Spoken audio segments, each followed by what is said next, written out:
Bismillahirrahmanirrahim. Assalamualaikum warahmatullahi wabarakatuh.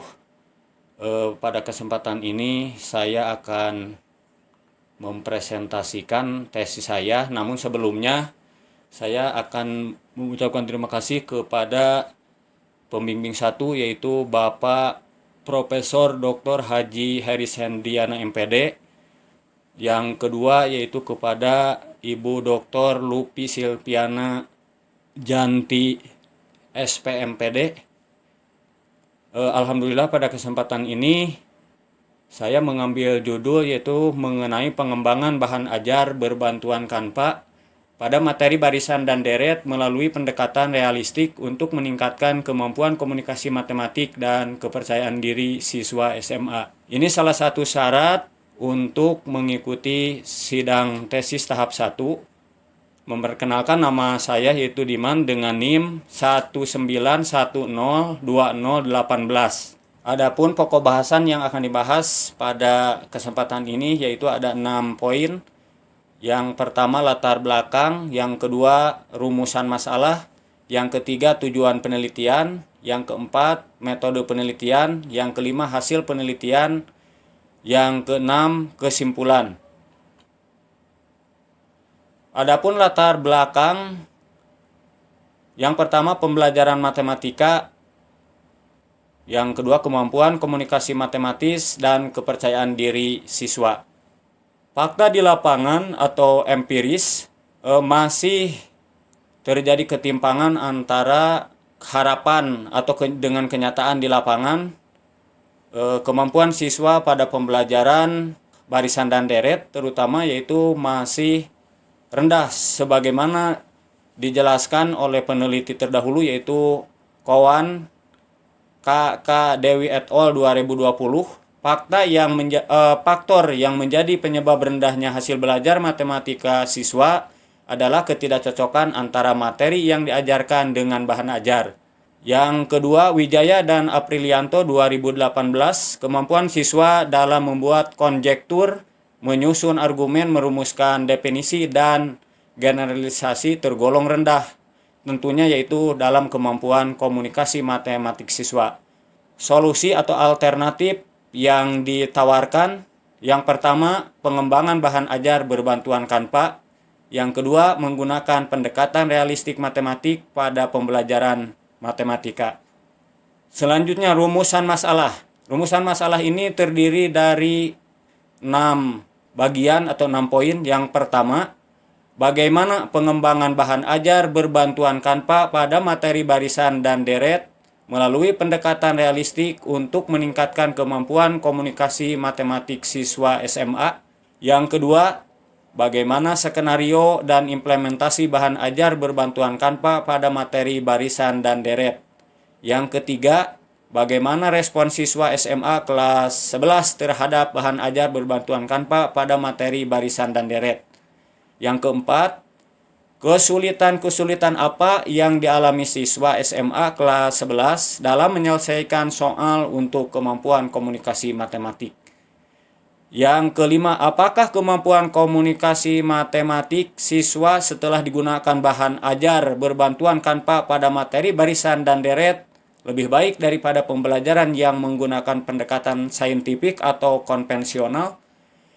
Yang keenam, apakah kepercayaan diri siswa setelah digunakannya bahan ajar berbantuan Canva pada materi barisan dan deret lebih baik daripada pembelajaran yang menggunakan pendekatan saintifik atau pendekatan konvensional? Selanjutnya, tujuan penelitian. Yang pertama, pengembangan bahan ajar berbantuan Canva pada materi barisan dan deret melalui pendekatan realistik untuk meningkatkan kemampuan komunikasi matematik siswa. Yang kedua, skenario dan implementasi bahan ajar berbantuan Canva pada materi barisan dan deret. Yang ketiga, respon siswa SMA kelas 11 terhadap bahan ajar berbantuan Canva pada materi barisan dan deret. Yang keempat, kesulitan-kesulitan yang dialami siswa SMA kelas 11 dalam menyelesaikan soal untuk kemampuan komunikasi. Yang kelima, kemampuan komunikasi matematik siswa setelah digunakannya bahan ajar berbantuan Canva pada materi barisan dan deret lebih baik daripada pembelajaran yang menggunakan pendekatan saintifik atau konvensional. Yang keenam, kepercayaan diri siswa setelah digunakannya bahan ajar berbantuan Canva pada materi barisan dan deret lebih baik daripada pembelajaran yang menggunakan pendekatan saintifik atau pendekatan konvensional. Selanjutnya, manfaat penelitian. Yang pertama, bagi siswa. 1. Memperoleh pengalaman menarik dalam kegiatan belajar mengajar. 2. Meningkatkan kemampuan siswa dalam mengaitkan materi matematika yang dipelajari dalam kehidupan sehari-hari. Yang ketiga, memudahkan siswa dalam menerima materi yang disampaikan oleh guru atau oleh pendidik.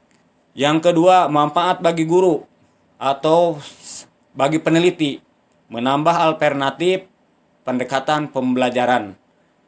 Yang selanjutnya, bagi pembelajaran matematika pada umumnya, penelitian ini diharapkan dapat menjadi inspirasi bagi semua orang agar dapat mengembangkan pendekatan pembelajaran yang sesuai dengan permasalahan yang ada. Definisi operasional.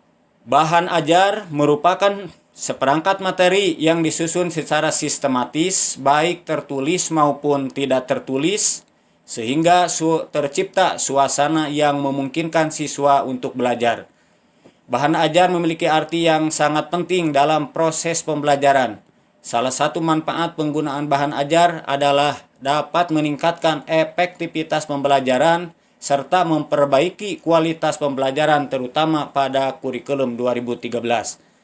Canva merupakan aplikasi desain online yang menyediakan bermacam desain grafis seperti halnya infografis, PPT, resume, pamflet, poster, dan lain sebagainya. Canva dapat mempermudah guru dalam mendesain media pembelajaran. Dapat mempermudah guru dan siswa melaksanakan proses pembelajaran berbasis teknologi, keterampilan, kreativitas, dan manfaat lainnya. Hal ini dikarenakan dapat menarik perhatian minat siswa untuk belajar dengan penyajian media pembelajaran dan materi pembelajaran yang menarik. Selanjutnya, kemampuan komunikasi matematik. Kemampuan komunikasi matematik merupakan kemampuan siswa dalam menyampaikan ide matematika baik secara lisan maupun tulisan. Kemampuan komunikasi juga dapat dikembangkan melalui proses pembelajaran di sekolah. Salah satunya adalah proses pembelajaran matematika. Adapun indikator yang digunakan untuk mengetahui kemampuan komunikasi matematik yaitu menyatakan suatu situasi, gambar, diagram, atau benda nyata ke dalam bahasa, simbol, ide, atau model matematika. Menjelaskan ide, situasi, dan relasi matematika secara lisan maupun tulisan, serta menyatakan peristiwa sehari-hari dalam bahasa atau simbol matematika hubungan-hubungan dengan model situasi. Kepercayaan diri. Kepercayaan diri merupakan suatu sikap atau perasaan yakin atas kemampuan sendiri yang memungkinkan seseorang untuk memiliki pandangan yang positif atau rilis tentang diri mereka atau dalam situasi yang mereka alami, yang membuat individu merasa mampu mencapai berbagai tujuan dalam hidupnya. Dalam penelitian ini, peneliti menggunakan aspek-aspek kepercayaan diri yang terdiri atas perasaan aman, mempunyai ambisi, yakin kepada kemampuan diri, mandiri, dan orientasi pada diri sendiri. Pendekatan realistik. Pendekatan realistik merupakan pendekatan pembelajaran yang mengaitkan kehidupan nyata siswa dengan materi pembelajaran sehingga memudahkan siswa dalam memahami konsep pembelajaran matematika. Langkah-langkah pendekatan realistik yaitu siswa memahami masalah kontekstual, menyelesaikan masalah kontekstual, membandingkan dan mendiskusikan jawaban, serta menyimpulkan. Yang selanjutnya yaitu kajian teori. Yang pertama, bahan ajar. Bahan ajar adalah segala bentuk bahan yang digunakan untuk membantu guru dalam melaksanakan kegiatan belajar mengajar.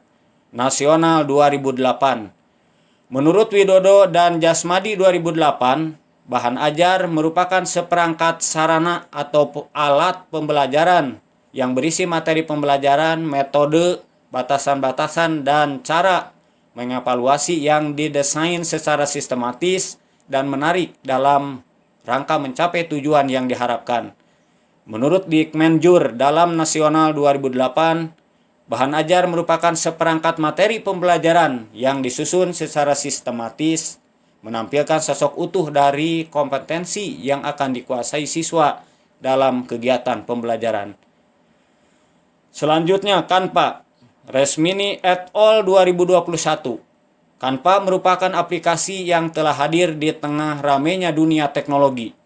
Aplikasi Canva merupakan program desain online yang menyediakan berbagai macam template desain yang bisa pakai untuk membuat media pembelajaran.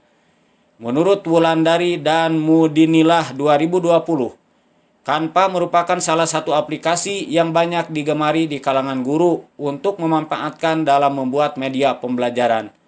Terdapat berbagai fitur template yang menarik dan dapat digunakan untuk membuat media pembelajaran dan dapat dikembangkan untuk mendesain media pembelajaran sekreatif mungkin, sehingga media pembelajaran memiliki makna yang lebih komunikatif serta visualisasi media pembelajaran yang lebih menarik perhatian peserta didik. Selanjutnya, kemampuan komunikasi. Komunikasi atau dalam bahasa Inggris communication berasal dari kata Latin communicatio dan bersumber dari kata yang berarti sama. Maka komunikasi akan terjadi selama ada kesamaan makna mengenai apa yang dibicarakan. Komunikasi secara umum dapat diartikan sebagai suatu cara untuk menyampaikan suatu pesan dari pembawa pesan ke penerima pesan untuk memberitahu pendapat atau perilaku baik secara lisan maupun melalui media komunikasi matematik. Dapat terjadi ketika siswa menggunakan notasi, kosakata, dan struktur matematika, ketika siswa mampu menjelaskan sebuah algoritma atau ketika siswa mampu menjelaskan dan memahami ide matematika dan hubungannya. Barudi Susanto 2019 mengungkapkan bahwa komunikasi adalah kemampuan siswa yang dapat diukur melalui aspek-aspek representasi, mendengar, listening, membaca, reading, diskusi, discussion, dan menulis, writing. Hendriana Rohaiti Sumarmo 2017 menyatakan beberapa indikator dalam kemampuan komunikasi matematik, yaitu yang pertama, menyatakan suatu situasi, gambar, diagram, atau benda nyata ke dalam bahasa, simbol, ide, atau model matematika. Yang kedua, menjelaskan ide, situasi, dan relasi matematika secara lisan maupun tulisan. Yang ketiga, menyatakan peristiwa sehari-hari dalam bahasa atau simbol matematika, hubungan-hubungan model situasi. Selanjutnya, kepercayaan diri atau self-confidence.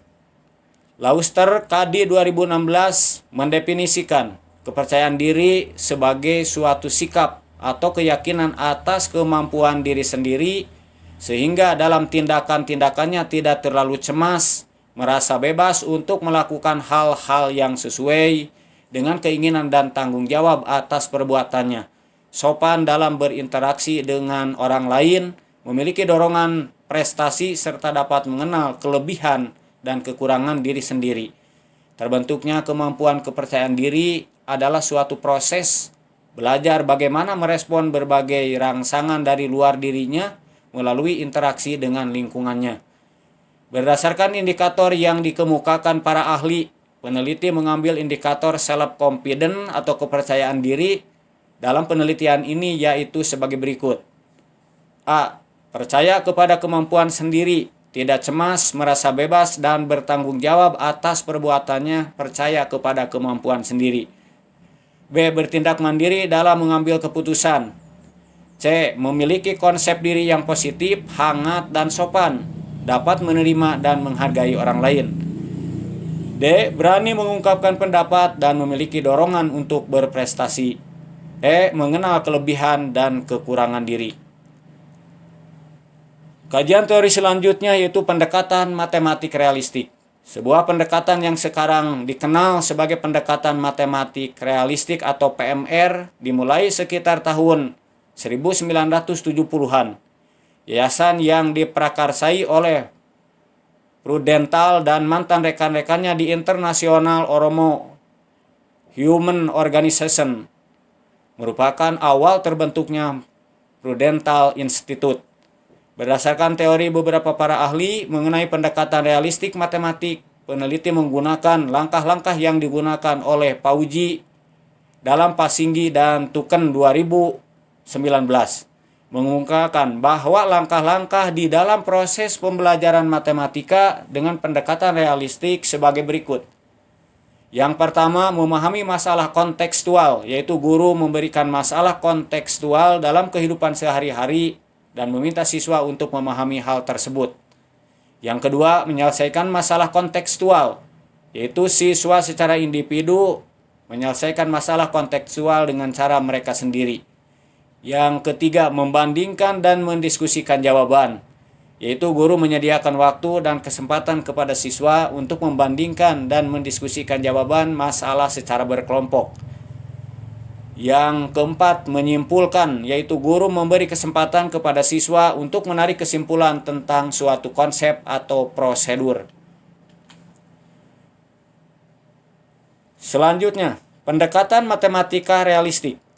5 karakter pendekatan realistik menurut Trapper Wijaya 2011 yaitu: pertama, penggunaan konteks, yaitu memulai pembelajaran dengan masalah real atau dunia nyata. Yang kedua, menggunakan model sebagai jembatan antara matematika informal menuju matematika formal. Yang ketiga, penggunaan konstruk, yaitu pemecahan masalah yang diberikan siswa. Yang keempat, interaktivitas, yaitu interaksi, proses antara siswa dengan siswa, siswa dengan guru, serta mengkomunikasikan pemecahan masalah atau hasil kerja dengan gagasan mereka sendiri. Yang selanjutnya, interviewing, atau interaksi dengan topik, terintegrasi dengan topik yang lain. Karena matematika merupakan pelajaran yang tidak bisa lepas dalam kehidupan sehari-hari, sehingga pelajaran matematika bisa berkaitan atau berhubungan atau terintegrasi ke mata pelajaran yang lainnya. Adapun hipotesis penelitian yang berdasarkan rumusan masalah dan studi literatur, hipotesis dalam penelitian ini adalah: yang pertama, kemampuan komunikasi matematik siswa yang memperoleh pembelajaran dengan menggunakan bahan ajar berbantuan Canva lebih baik dibandingkan dengan siswa yang memperoleh pembelajaran dengan menggunakan pendekatan konvensional. Yang kedua, kepercayaan diri siswa yang memperoleh pembelajaran dengan menggunakan bahan ajar berbantuan Canva lebih baik dibandingkan dengan siswa yang memperoleh pembelajaran dengan menggunakan pendekatan konvensional. Adapun metode penelitian, jenis penelitian yang digunakan dalam penelitian ini adalah penelitian dan pengembangan atau disebut dengan R&D, Research and Development. Sugiono 2014, metode penelitian dan pengembangan merupakan penelitian yang digunakan untuk menghasilkan produk tertentu dan untuk menguji keefektivitasan produk tersebut. Model ini disusun secara terprogram dengan urutan-urutan kegiatan yang sistematis dalam upaya komunikasi matematik, belajar yang berkaitan dengan sumber belajar yang sesuai dengan kebutuhan dan karakter pembelajar. Model ini terdiri atas 5 tahap, yaitu analisis, perencanaan, pengembangan, implementasi, dan evaluasi.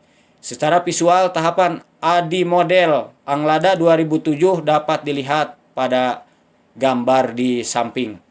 Selanjutnya, subjek dan lokasi penelitian. Subjek penelitian dan pengembangan ini meliputi 2 subjek. Subjek pertama adalah validator, baik validator ahli materi, validator ahli ICT atau ahli media, untuk menilai bahan ajar yang dikembangkan.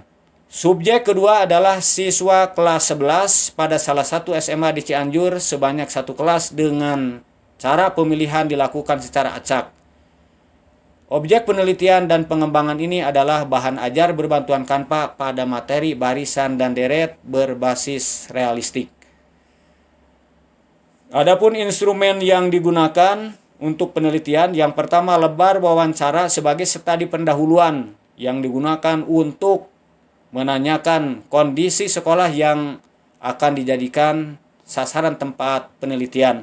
Yang kedua, lembar penilaian validasi bahan ajar diberikan kepada validator untuk menilai produk yang sudah dirancang atau dibuat oleh peneliti.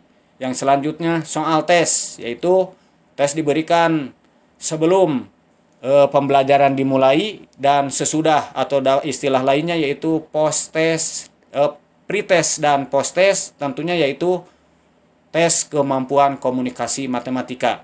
Yang selanjutnya angket. Angket ini diberikan kepada validator, kepada observer, kepada siswa.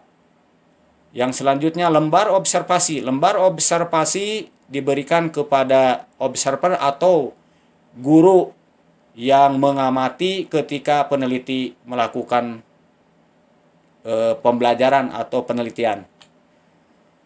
Prosedur penelitian. Yang pertama, tahap persiapan. Adapun tahap persiapan yang dilakukan adalah sebagai berikut. A. Mencari sekaligus menentukan populasi dan sampel penelitian yang sesuai kriteria. B. Mengurus perizinan penelitian dengan mendatangi sekolah untuk dilakukan uji coba terbatas, uji coba lebih luas, uji produk, dan sosialisasi produk yang dikembangkan sebagai prasyarat administrasi. C. Mencari informasi tentang keadaan sekolah, karakter siswa antar kelas, untuk selanjutnya menentukan 2 kelas untuk dijadikan kelas eksperimen dan kelas kontrol. D. Mempersiapkan bahan ajar yang dikembangkan serta instrumen untuk pretest dan posttest yang telah dihitung validitas, reliabilitas, daya pembeda, dan indeks kesukarannya. E. Menentukan jadwal penelitian yang diperoleh dari pihak sekolah untuk disesuaikan dengan kegiatan penelitian serta menyusun agenda penelitian. Tahap yang kedua yaitu tahap pelaksanaan. Adapun tahap pelaksanaan yang dilakukan sebagai berikut. Yang pertama, uji coba terbatas dilakukan di 1 sekolah. Yang kedua, uji coba lebih luas dilaksanakan di 3 sekolah yang berbeda dengan masing-masing diambil 1 kelas untuk uji coba. Yang ketiga, uji produk dilakukan di 1 sekolah dengan diambil 2 kelas, yaitu kelas eksperimen dan kelas kontrol, yang mana hari pertama peneliti pada masing-masing kelas diisi dengan kegiatan pretest. Yang keempat, pertemuan berikutnya pada masa-masa penelitian diisi dengan perlakuan, yaitu berupa kegiatan pembelajaran pada masing-masing kelas yang telah ditentukan.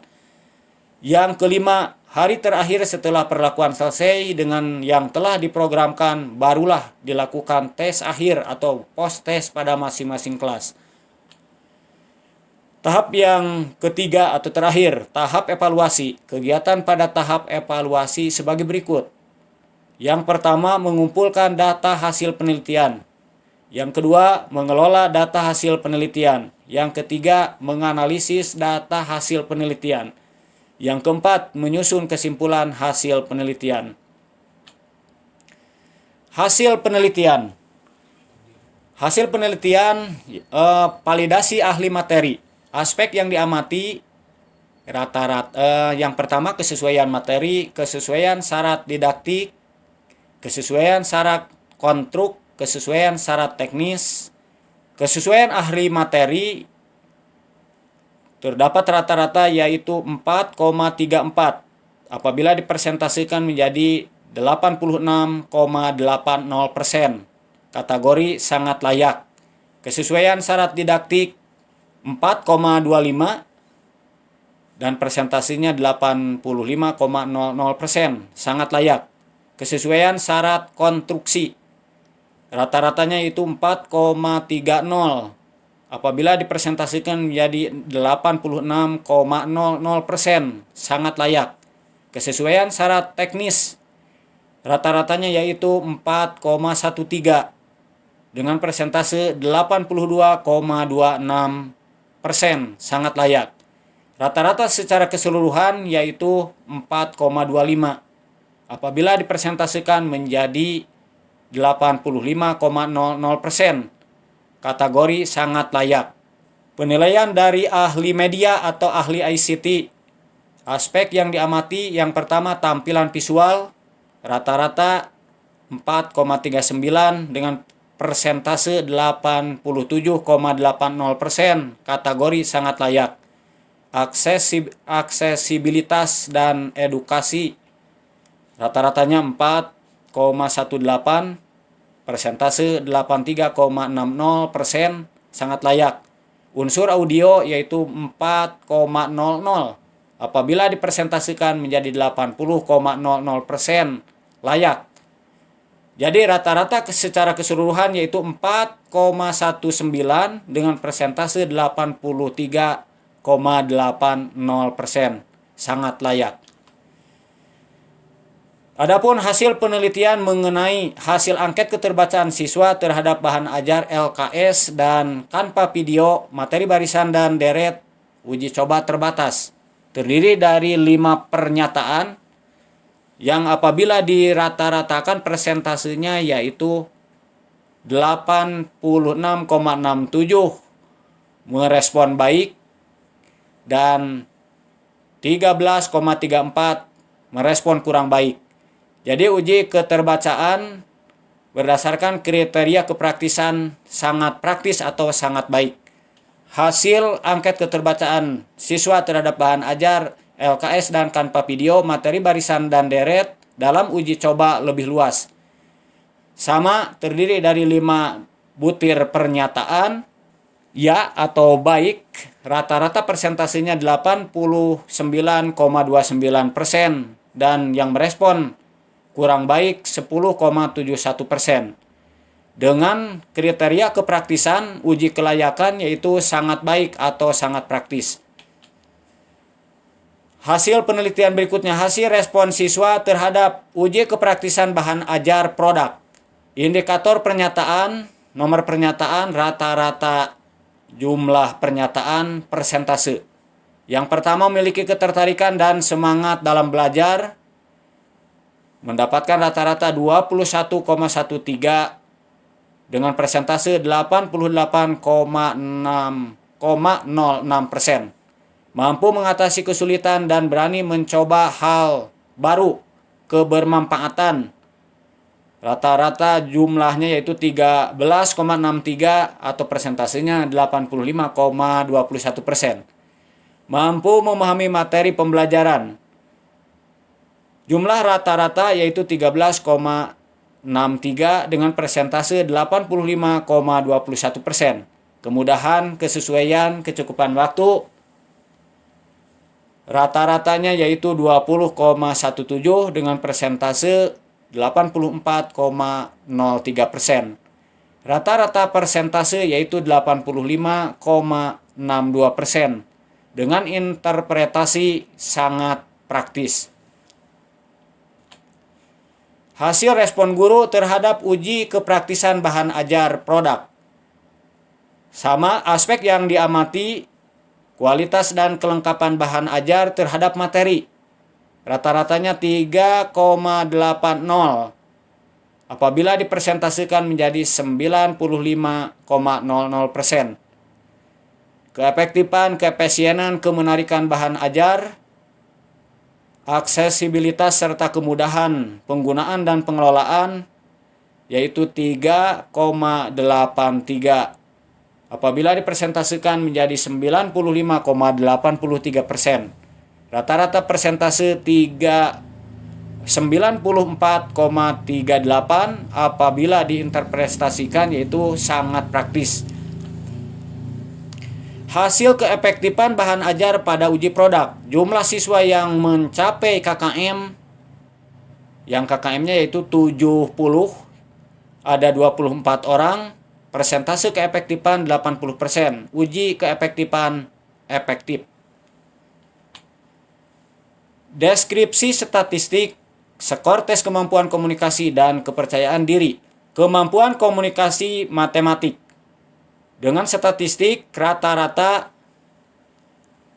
pendekatan realistik dengan berbantuan Canva atau disebut dengan kelas eksperimen dengan pretest yaitu memiliki jumlah 3 rata-rata 33 dengan post-test 71 dengan persentase 33%, 71%, standar deviasi atau simpangan baku untuk pretest 10,2 dan untuk posttest 6,4 dengan N-gain 0,56.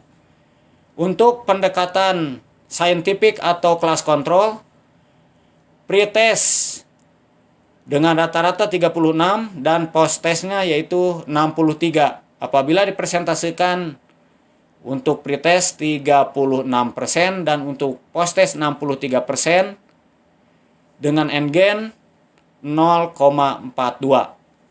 Untuk kepercayaan diri, rata-rata untuk kelas kontrol yaitu 80,1 dengan persentase 66,75%. Dengan simpangan baku atau standar deviasi yaitu 5,6. Untuk kelas kontrol rata-rata mendapatkan 100,2 untuk persentasenya yaitu 83,5 dan untuk simpangan baku yaitu 3,1 dengan SMI atau skor maksimal ideal 120. Hasil perhitungan uji normalitas pretest kelas eksperimen dan kelas kontrol kemampuan komunikasi matematis siswa disajikan pada tabel. Dengan uji Shapiro-Wills, pretest kelas eksperimen dengan signifikan 0,000, untuk pretest kelas kontrol yaitu 0,080. Berdasarkan perhitungan menggunakan aplikasi IBM SPSS Statistik version 22 dengan hasil uji Shapiro-Wills dapat terlihat nilai signifikan pretest kelas eksperimen lebih kecil dari alfa yaitu sebesar 0,000, sedangkan nilai signifikansi pretest kelas kontrol lebih besar dari alfa yaitu sebesar 0,080, yang artinya data pretest kelas eksperimen tidak berdistribusi normal, sedangkan kelas kontrol berdistribusi normal. Karena salah satu kelas tidak berdistribusi normal, maka tahapan selanjutnya dilakukan uji non-parametrik, yaitu uji Mann-Whitney. Uji Mann-Whitney nilai pretest kemampuan komunikasi matematik dengan signifikan to Tailed 0,036. Terlihat nilai signifikansi diperoleh sebesar 0,036 karena memiliki signifikan di bawah alfa, sehingga dapat disimpulkan bahwa terdapat perbedaan yang signifikan kemampuan komunikasi antara siswa yang belajar menggunakan bahan ajar berbantuan Canva pada materi barisan dan deret dengan yang menggunakan pembelajaran bahan ajar konvensional atau saintifik. Analisis posttest kemampuan komunikasi matematik. Tahap pengujian yang pertama yaitu uji normalitas untuk nilai posttest kelas eksperimen dan kelas kontrol, yang digunakan untuk mengetahui ke arah mana tahapan pengujian selanjutnya yang harus dilakukan, apakah uji parametrik atau non-parametrik. Hasil uji normalitas nilai posttest kemampuan komunikasi matematik. Berdasarkan perhitungan hasil uji normalitas yang mengacu pada Shapiro-Wills, dapat terlihat nilai signifikansi posttest kelas eksperimen sebesar 0,384, sedangkan nilai signifikansi posttest kelas kontrol sebesar 0,420, yang artinya data posttest kedua kelas berdistribusi normal karena memiliki nilai signifikansi lebih besar dari alfa yaitu 0,05. Karena kedua kelas berdistribusi normal, maka tahapan selanjutnya dilakukan uji parametrik yang diawali dengan uji homogenitas. Hasil uji homogenitas nilai posttest kemampuan komunikasi matematik diperoleh nilai signifikansi sebesar 0,768. Sehingga dapat disimpulkan varian data nilai posttest kelas eksperimen dan kelas kontrol tersebut homogen karena memiliki nilai signifikan lebih besar dari alfa. Karena data tersebut berdistribusi normal dan homogen, maka selanjutnya akan dilanjutkan kepada uji parametrik, yaitu uji independent sample t-test. Hasil uji independen sampel t-test, nilai post-test kemampuan komunikasi matematik, yaitu equal variance assumed, atau memiliki signifikansi total 0,001. Karena pengujian yang dilakukan adalah uji independen sampel t-test, maka data yang digunakan adalah equal variance assumed. Sehingga dapat dilihat bahwa nilai sig to Thailand sebesar 0,001, maka H0 ditolak. Artinya pada taraf signifikansi 5%, dapat disimpulkan bahwa kemampuan komunikasi matematik siswa yang memperoleh pembelajaran dengan menggunakan bahan ajar berbantuan Canva lebih baik dibanding dengan siswa yang memperoleh pembelajaran dengan menggunakan pendekatan konvensional. Analisis kepercayaan diri siswa. Kemudian selanjutnya penyusun juga melakukan pengujian terhadap perilaku afektif, yaitu kepercayaan diri siswa atau self-confidence. Tahap pengujian yang pertama yaitu uji normalitas untuk nilai post-test kepercayaan diri kelas eksperimen dan kelas kontrol, yang digunakan untuk mengetahui ke arah mana tahapan pengujian selanjutnya yang harus dilakukan, apakah uji parametrik atau non-parametrik. Hasil uji normalitas post-test skala sikap kepercayaan diri siswa kelas eksperimen dan kelas kontrol. Untuk kepercayaan diri kelas eksperimen yaitu signifikansinya 0,068. Sedangkan untuk kepercayaan diri kelas kontrol yaitu 0,167. Perhitungan hasil Shapiro-Wilk dapat terlihat nilai signifikansi skala sikap kelas eksperimen dan kelas kontrol adalah 0,068 dan 0,167. Sehingga dapat disimpulkan bahwa rata-rata nilai post-test pada data skala sikap kepercayaan diri berdistribusi normal karena memiliki signifikansi lebih besar dari alfa. Karena data tersebut berdistribusi normal, maka selanjutnya dilakukan uji parametrik yang diawali dengan uji homogenitas. Diperoleh nilai signifikansi sebesar 0,031, sehingga dapat disimpulkan bahwa varian data nilai post-test kedua kelompok sampel tidak homogen, karena memiliki nilai signifikansi lebih kecil dari alfa, yaitu 0,05. Karena data tersebut normal tetapi tidak homogen, maka uji selanjutnya itu uji T-aksen. Hasil uji T-aksen skala sikap kepercayaan diri siswa kelas eksperimen dan kelas kontrol memiliki signifikansi yaitu 0,000. Karena varian kedua kelompok tidak homogen, maka data yang digunakan adalah equal variance not assumed, sehingga dapat dilihat bahwa nilai sig to Thailand sebesar 0,000, maka H0 ditolak. Artinya pada taraf signifikansi 5%, dapat disimpulkan bahwa kepercayaan diri siswa yang memperoleh pembelajaran dengan menggunakan bahan ajar berbantuan Canva lebih baik dibandingkan dengan siswa yang memperoleh pembelajaran dengan menggunakan pendekatan saintifik. Kesimpulan.